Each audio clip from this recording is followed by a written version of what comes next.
Hey guys, welcome back to another episode of the Truth of Transformation podcast. Now, today's expert transformational authority is one that also has an amazing story. She started her journey 6 years ago. You're going to hear about that.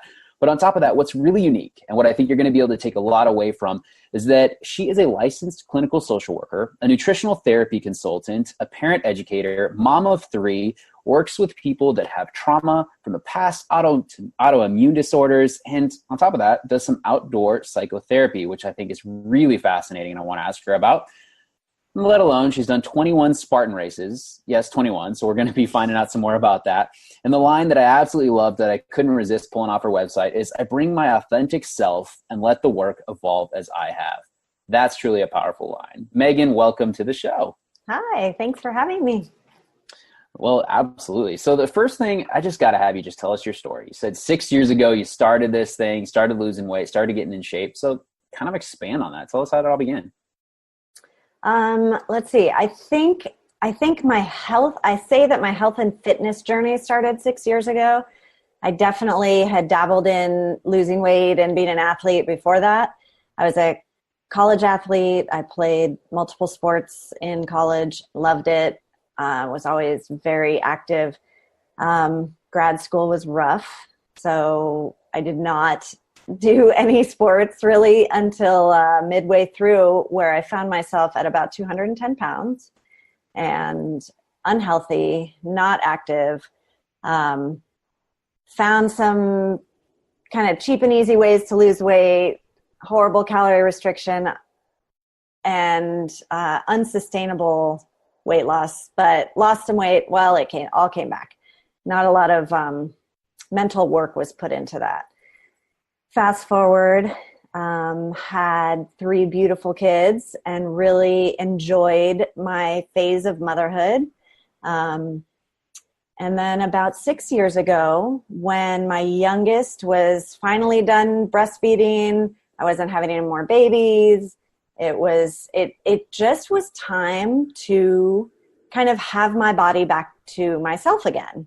I like to tell people that this was not a time of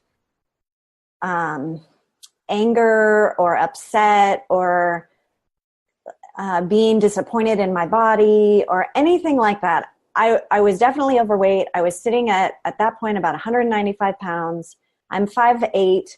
I'm an athletic person, but that was way too much weight for me to be carrying. I was not active. I actually couldn't even run around the block. But I really was in a place of kind of awe of what my body had done, birthing these 3 kids, and really okay with that having been the phase of life I was in. So this wasn't an aha moment in the way I've heard so many times of I'm unhappy or I hate my body or anything like that. It just was, okay, this phase is over. I miss being an athlete. I want to be active with these 3 kids who are now running around. And it's now my body is my own again. I'm not tied to a little one. I can change my diet the way that I see fit without kind of being worried if I'm taking nutrients away from him. And so I found a woman online who was running these 21-day challenges for $21. And I had heard about paleo and I thought, all right, well, let me try this and see. That was kind of the craze at that point, I guess. And I cut sugar and I cut gluten for 21 days and I couldn't believe how amazing I felt. And that really was kind of the start to my journey.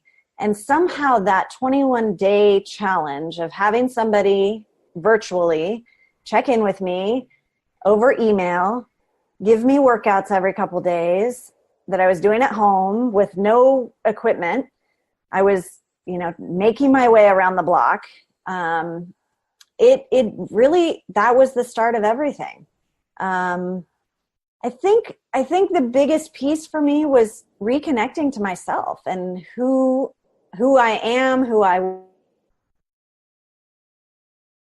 I have to give a lot of credit to my kids for their role in my evolution because I think I learned so much about myself through birthing them and raising them, and, you know, being driven to get more knowledge and awareness because of them.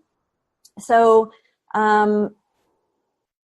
lost, I think, 30 pounds. I didn't really even keep track. I just felt great. I had energy. I started playing co-ed adult soccer in a city league with my husband and some friends because our kids were all playing soccer. And it just kind of took off from there. So that was 2013. And I kept doing these challenges. And then the end of 2015, is that right? 2016. Some friends of mine who are super active moms were going to do a Spartan race. And I saw it online. I'd never heard of this. I am not a runner. I hate running. But the obstacles seemed really exciting. And I was doing my at-home workouts and felt really fit and was really like, hey, let me push myself and try something new. I literally signed up 3 weeks before. I ran about a mile every day and did burpees every day to get ready, aside from like my home workouts. And I went out and did a Spartan sprint, and my whole life like was changed again at that point. You got to email that one into Joe DeSena. I know, right? He's got a lot of those stories. But it was another opportunity for kind of self-awareness, personal growth. The women that I ran with, they probably left me about 7 minutes into the race, and I never saw them again.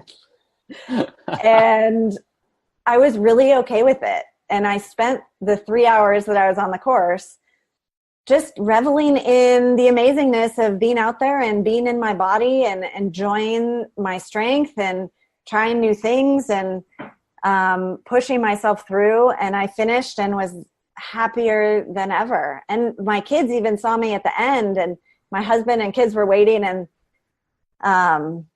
the kids said, "Oh, there's mom." And my husband said, that's not your mom. And he had to take a double take and said, "Oh my gosh, it was you. And I hadn't seen that side of you in so long." And it was really amazing. He got to watch me do some of the last obstacles, and he and I have been together since college. So he saw me as a college athlete and saw me compete. And that was a long time ago. So it was really kind of this, I don't know, reemergence of a new competitive athlete. So that was pretty beautiful and really amazing. And then I just couldn't get enough, and I had to do it more and more and more. And I joined a gym, and I started working out 5 to 6 days a week, and I was hiking, and I had this goal, these dates on the calendar and these things I knew I was going to do.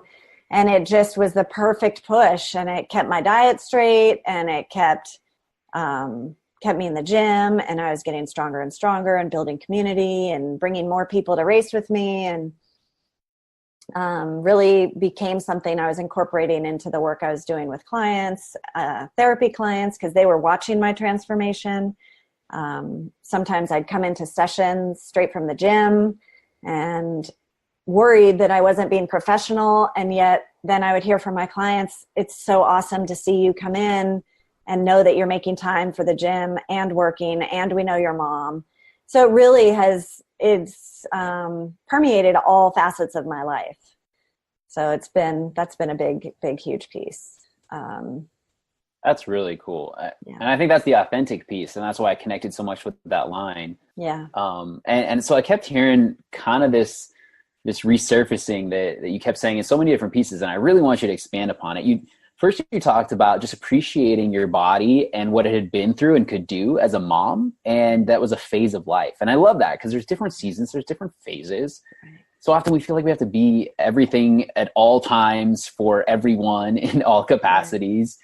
And then you talked about how once you started doing this 21-day program and going into it, you didn't even watch what you had lost, and you were just, your phrase was running off the feeling.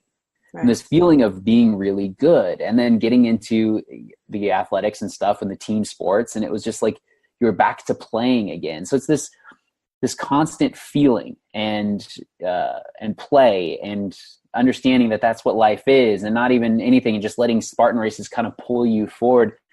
Like, how do you get to a place, because I think for a lot of people, it's really hard to be in such a positive headspace. And I just hear it countlessly throughout your stories, even when you're talking about, I was really appreciative for what my body could do as a mother. And I wasn't upset with where I was with my weight or anything like that. I just knew now it was time. And right. You had this such positive mindset. Where does that come from? Is that something you've worked to develop? Because I think so many of us can learn from that. I think it has been work. It has been. I mean, I can go back as far as high school and having disordered eating and not being comfortable with my body, definitely not aware of my body in a positive way.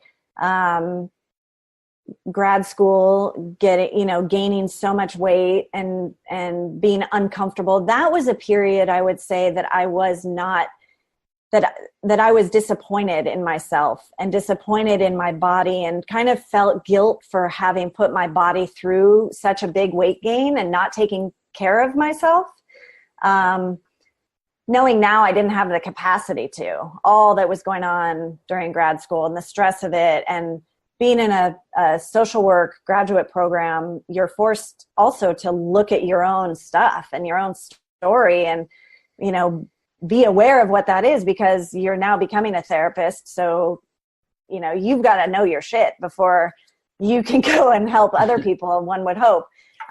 So that was a really critical time of learning about my story, gaining some coherence around who I was and why I was, and all of that. A lot of therapy, good stuff. But then I like I said, I credit my kids a lot, because I think I really matured. I don't even know if matured's the right word, but I think I really evolved into the person I'm supposed to be through their births and having them. They really have helped me become, I don't know, who I was meant to be. And I think then I could have this, these positive beliefs about myself, because here are these small people who I've, carried and birthed and raised, and I'm still raising, and I get to see how great they are. And there's something about that I don't know, not to say I'm doing it right all the time, but that here's kind of this grounds you. This is my purpose. These are, I'm here, I'm creating people, I'm building people who are going to go out into the world and be great human beings. And it's a real responsibility. I don't know. That has been kind of the critical point for me, I think. And so I was proud of my body. I mean, granted, I didn't love how it looked all the time. I wished certain things looked different. I definitely wanted to be thinner, fine. But I wasn't stuck on that, because I knew there was a reason for it. And here we were, So I think there has been a lot of personal awareness, self-awareness that has grown over the years. And they have kind of lit the fire for that. Like, I kind of have to have my shit together now. I have to know now, because I'm raising these people. Yeah. Oh, that totally makes sense. They gave you the purpose, like you said, and how you live is how you lead. And and it sounds like you're just kind of, why beat myself up for it? It's what it is. And you're, like you mentioned, aware of where you were at. So you're just willing to do the work to change it, and found something that pulled you forward. So I think that's powerful. I think, and as a mom and working with moms, I think that, like you were just saying, we're trying to be all the things for all the people. And this idea of, balance or what have you, I hate that word. I try to really foster a sense of, grace And we've got to give ourselves a little grace and understand these phases of life, these seasons that we're in, and that was a big piece of it. Was this is this season, this is this phase, and now I'm done. I've spent however many years it was, getting pregnant, being pregnant, birthing, and breastfeeding, and now it's the next stage. Yeah, that's great. So then how do someone that's coming in that needs to, show themselves some grace within the whole journey so that they don't end up in this blame or even worse, this shame cycle and just repeat these sabotaging behaviors that can just pull them back? What do you work on with them or share with them? Because I think so often we all do it and can all learn from this. You talk about giving grace, but how does that look? Well, so I don't know if I put my therapist hat on or my, I've been there hat on or my nutritional therapist hat on, but I think having people around you, one person who sees you and hears you is so critical, whether it's a therapist or a coach or a trainer or a partner or a friend. Someone that you don't have to be wearing armor in front of, right? That you can be your real you. And sometimes it's really hard to figure out who that is. But we have to learn how to give ourselves grace, but it's really scary to do that if we're working through our lives using these strategies to protect ourselves all the time. And so much of all of that comes from early on stuff. And so, if I'm working with someone in therapy, we're really trying to kind of break through and understand what our story is, where these things come from, what strategies are we using day to day to protect ourselves and to just make it through, what serves us, what doesn't serve us, how can we thank our strategies for being there for us, and then decide how to release them, decide when to be vulnerable, and how to determine who's safe to do that with. I mean, these are all huge keys. And whether I'm in a therapy setting, which obviously that would be a big, these would be big parts of therapy sessions. But even in my nutritional therapy sessions, my biggest goal is to connect with someone. I don't have like we're going to do this, here's your plan. It's super bio-individual. Some clients, it's just about let's work on drinking enough water every day. And let's talk through your story. What is your story with food or with weight or with physical health? Because that shame comes in fast and furious. And if that comes, I'm not going to get anywhere. So I need to build a relationship with them that is going to be that one person where they can be vulnerable. And I think that then is where we start really seeing change, right? Then they experience somebody who is connected and caring, and then can start believing in that out in the world, letting down the armor, opening up, seeing what's really going on for them, and move into making changes that'll be sustainable. Powerful. So just being able to find someone, let down that armor, and then understanding where the story is coming from, and then start working on the slow things and also your relationship with food. That's right. It sounds so simple. It's so simple. It's just not easy, but very powerful, very powerful. So if you were going to have someone work on one key thing, say there's a listener on the other side of this and they're ready to really make a shift in their nutrition or in their fitness, where do you feel is kind of a good starting point for them? I'm all about small, sustainable changes to get started. I think we've probably heard a gajillion stories of people who are like, I cut 19 things in my life and I lost a ton of weight and I was miserable and I gained it all back, right? Let's see how it feels to drink 100 ounces of water a day. And to start, I think this idea of so many people are like, I'm unhappy, I'm fat, I'm this, I'm that. And so they go almost this route of being angry with themselves or with the situation. And I feel like anger can be a great, it can kind of propel you at times, but I don't find that to be sustainable, because if you're angry at your body, you're not going to find that love. You're not going to find that grace if you're just angry at yourself. So maybe you're angry at this situation, but let's get underneath that and figure out what else is going on, so that we can do that one thing. Maybe the one thing is, I'm going to walk the stairs at work instead of taking the elevator, or I'm going to drink my 100 ounces of water, or I'm going to not have 2 bowls of Cheerios before bed. Let's pick one thing, or let's add in one healthy thing. But I like small pieces because they're sustainable. And I think it also starts to add mindfulness and self-awareness. So I'm now becoming aware of drinking my 100 ounces of water. I'm now becoming aware of taking the stairs instead of the elevator. I start to feel my body. I start to think about my body. I start to have pride that I did this one thing. So those things can build off one another, And if you decide, I'm going to cut gluten and sugar for, and go that route and feel like the detox effects, how can we do that?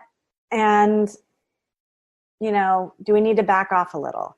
Does that feel okay? Or am I just mad? Am I just punishing myself? Because we're not going to get anywhere. I imagine people have been punished in many other ways throughout their lives, that we don't need to be the ones doing it to ourselves. Let's do it with like grace and happiness and love for our bodies, not because we're punishing ourselves. That is so beautiful. It's bringing the unconscious daily things to the conscious and making it simple enough to actually sustain. But the whole concept of being able to love yourself is so spot on. We're like restricting. And then I think when we're on these really, really rigid diets, we reach a place where we're just like, I'm an adult. I don't need to restrict stuff. I deserve stuff. I got enough stuff restricted from me. So that anti-love is a really powerful piece. Now, how do you help someone who says, all right, one thing at a time. Yeah, I get it, but I can handle more. I want to do more. And they're in that motivational cycle and they're excited. How do you hold them back from wanting to do too much only to repeat the same behaviors? Well, I think if somebody truly feels that motivation, they want to go all in, I think I can support that, and I'll be there and we'll talk through it. Like, how is this working for you? How was that? What happened when, you ended up, maybe your goal is no gluten, no sugar, no alcohol, and I'm going to work out 5 days a week, right? That's a lot, right? All at once. Yeah. So what happened, like when you come in and see me, or I do my follow-up call with you, what happens when you went to that party on the weekend and you had a beer, or you had 5 beers? Who knows? Or you ended up missing workouts. What were the messages that were playing in your head? How did it sound? What was going on? Because that's where I want to get to, because I want to change those messages. Because none of us can sustain the I'm not gonna do X, Y, and Z forever, right? But when, I know for me, I don't eat gluten anymore because I know it makes my body feel bad. I get inflamed, I feel uncomfortable. But then if I'm somewhere and there's a cake I want to eat or something like that, I own it. And I'm like, okay, I know what's going to happen. I know how I'm going to feel. Is it worth it? Yeah, tonight it is. It's a celebration. I'm at a party. I'm okay with it. I'm going to eat it and I'm going to enjoy it. And I'm going to be happy about it. And then the next day, I'll deal with the physical feelings, but also the next day I'll be like, okay, I know what's best for me. This isn't going to start a slide of eating this every day because I know that's not the right thing, but I'm not going to beat myself up about it either. So I want people to get to that point of owning it, but knowing what's going on, being aware, again, self-awareness. And that's like my biggest goal for people, is not to adhere to some specific thing all the time, but is to gain self-awareness. Some of the best work I've ever done with any clients is really moving from being black and white to living in the gray and being okay with that. So many of us have grown up with, our culture is so black and white. It's so like, are you paleo? Well, why do you eat that? Well, does it have to be super, everything's so, oh, you're that, or, oh, you're this, and I think it's ridiculous. So I really try to help my clients really try to live in the gray and be okay with that. And to hold ambivalence, and to have, I can hold two different feelings at the same time. And, that's, I think if people want to come in full bore and try out 5 or 6 different things that they're going to eliminate or try all at once, I'll hold space for it, and I'll be there with you. But we're going to talk about all those messages that are going on in your head, Yeah. and what's happening, what happens when you can't hold all of that. And are you okay with it? Can you own it? Power of ownership. That's so beautiful. Well, and you talk so much about habits too, and these habits, they're not sustainable, and they can't become habits if they're so unattainable, right? These huge things. Well, I'm going to go to the gym 7 days a week. I don't know how to sustain that. I can make a habit of, setting that goal of 3 days a week, and then I'm going to be successful, and I might still go 7 days a week. But yeah, no, spot on. It's why I don't teach any type of goal setting. And anytime someone gets in the goal setting mindset, I kind of pull them back, and I was like, let's do goal achievement. What are we actually able to achieve? Right. Instead of just setting, I could set a goal to walk to the moon, but we know that it's not physically possible to walk to the moon. Right. So reduce it down to its minimal dose of threat and run with it. But I think having the support is what I'm gaining from everything you're saying, to continually to reevaluate it and look at it, and have someone be able to point some holes and help you figure out, well, where's the story coming from? What's going on inside your head related to that whole situation, so you can stay on track. So power of ownership and accountability combined, recipe for success when it's dialed in. That's beautiful. So then I got 2 last questions. Okay. First one is, where can people find you and your amazing work? So give me any kind of website, social media, all that stuff for people to hear. Let's see. So I have a private practice in Pasadena, California, where I see psychotherapy clients. I see adults and children and families in my practice in Pasadena. I also see nutritional therapy clients there, but my nutritional therapy practice can be virtual as well, so that I can see anybody from anywhere. We can do online or phone sessions, so that's totally doable. And then I also, if you're local, part of my psychotherapy practice, like you were saying before, I do outdoor therapy. So I'll take clients on walks or hikes. It is amazing to see the work that can be done walking side by side with somebody in our beautiful weather and being out on the trails. There's just something about being outside and feeling the earth beneath your feet, and it's very grounding, very connecting. I've just seen amazing results with so many clients being outside with them. So I do that as well here in the Pasadena area. And then you can find me on Instagram. My Instagram name is Bacon, Mud, and Hugs. And I think that fits all of my paleo and OCR and my therapy background. So I'm at Bacon, Mud, and Hugs. And then you can find my website at www.meganlcsw.com. Awesome. We'll put all that in the show notes for everybody. And OCR stands for Obstacle Course Racing for anyone that's listening that's like, I don't know what she's talking about. And obviously she's done those 21 Spartan races, which is amazing and the best. So last question is, like, I know we've talked about so many pieces, but what do you ultimately believe it truly takes to transform? I really think self-awareness and learning your story, kind of figuring out where things are coming from. And really, I can't say enough about self-empathy and grace and loving yourself. And a lot of those things take work.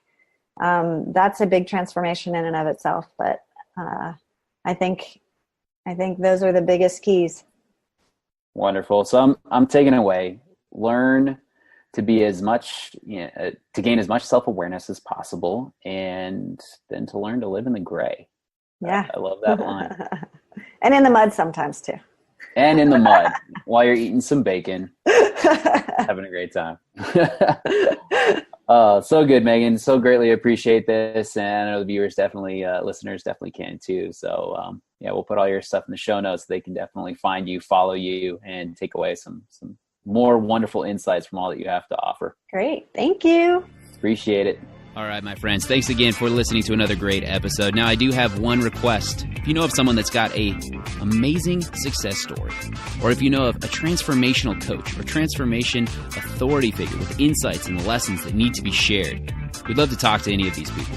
There's a good chance we can have them on one of the next episodes, and they continue to help us all grow as we continue to unveil the truth of what it takes to truly transform. Last thing, love for you to head on over to iTunes and hit that 5-star review button. Helps to get this message out and continue to transform more lives. As always, my friends, Coach Joseph Hawthorne, peace be the journey.